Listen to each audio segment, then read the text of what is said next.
बहुत प्राचीन काल की बात है। त्रिलोक में देवताओं, असुरों और ऋषियों की तपस्या का युग चल रहा था। हर कोई अपनी शक्ति बढ़ाने के लिए तप में लीन रहता था।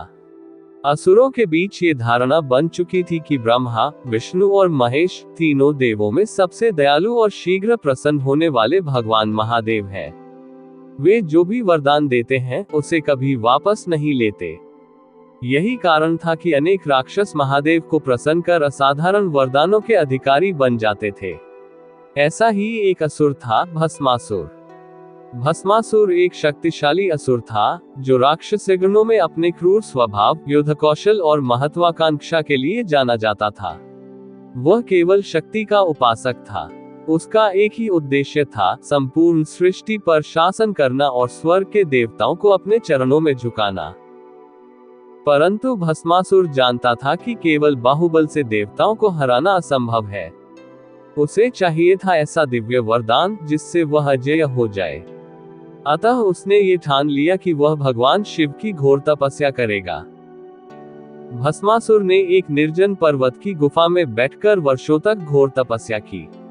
वह न तो भोजन करता, न जल पीता, केवल ओम नमः शिवाय का जाप करता रहता। उसके शरीर से ज्वालाएं निकलती थीं। तप की अग्नि से देवलोक भी प्रभावित होने लगा। देवताओं को भय हुआ कि कहीं यह असुर कोई अनर्थ न कर बैठे।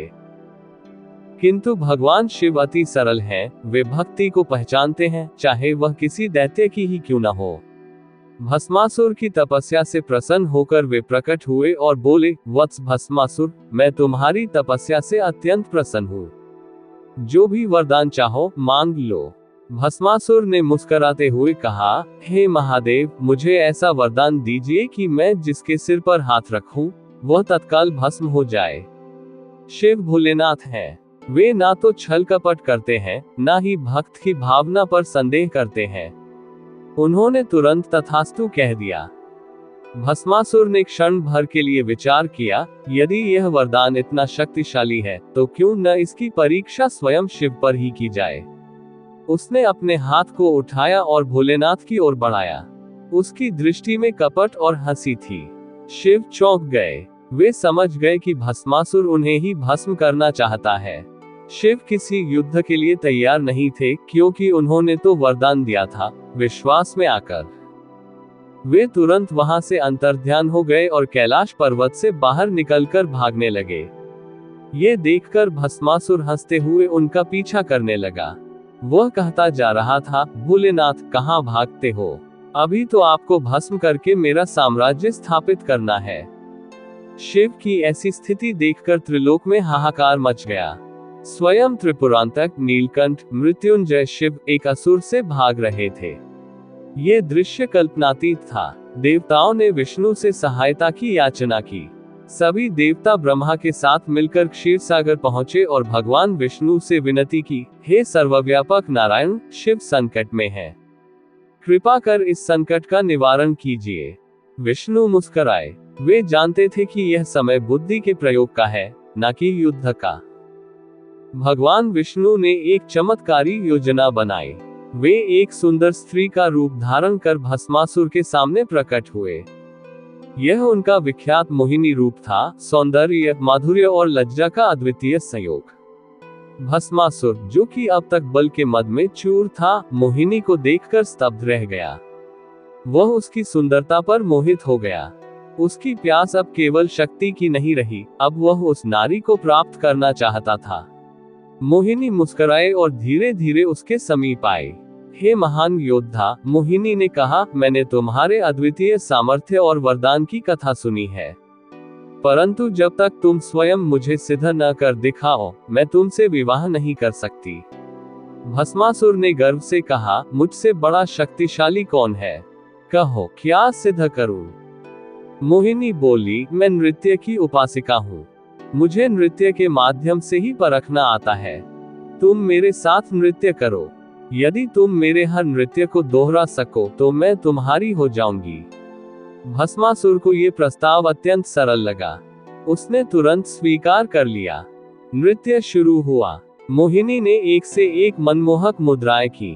भस्मासुर उसे दोहराता गया। फिर मोहिनी ने धीरे धीरे एक ऐसी मुद्रा बनाई, उसने अपने दाएं हाथ को उठाया और अपने सिर के ऊपर लाकर रख दिया। भस्मासुर ने भी वैसा ही किया। बस यही वह क्षण था, जैसे ही भस्मासुर ने अपना हाथ अपने सिर पर रखा, उसका वही वरदान सक्रिय हो गया। क्षण भर में वह स्वयं भस्म हो गया। भस्मासुर के विनाश के साथ ही संकट समाप्त हो गया। भगवान शिव सामने आए, मुस्कुराए और बोले, नारायण, आपने फिर एक बार संसार की रक्षा की है। देवताओं ने विष्णु की स्तुति की। शिव ने वरदान की गंभीरता और उसके दुष्परिणाम को समझाया। शिव ने कहा, अब से मैं जब भी किसी को वरदान दूंगा, तो उसके पीछे उद्देश्य और उसकी मर्यादा पर विचार अवश्य करूंगा।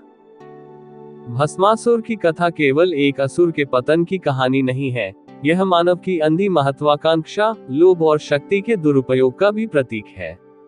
उसने जो वरदान पाया, वो उसे शिव की कृपा से मिला, परंतु उसका उपयोग उसने अहंकार और छल के लिए किया। शिव का भागना हमें ये सिखाता है कि कभी कभी सबसे शक्तिशाली भी संकट में पड़ सकते हैं, यदि सामने वाला कपट से भरा हो। और विष्णु का मोहिनी रूप ये संदेश देता है कि बल के सामने बुद्धि ही अंततः विजय पाती है। भस्मासुर की यह कथा युगों युगों तक सुनाई जाती रही।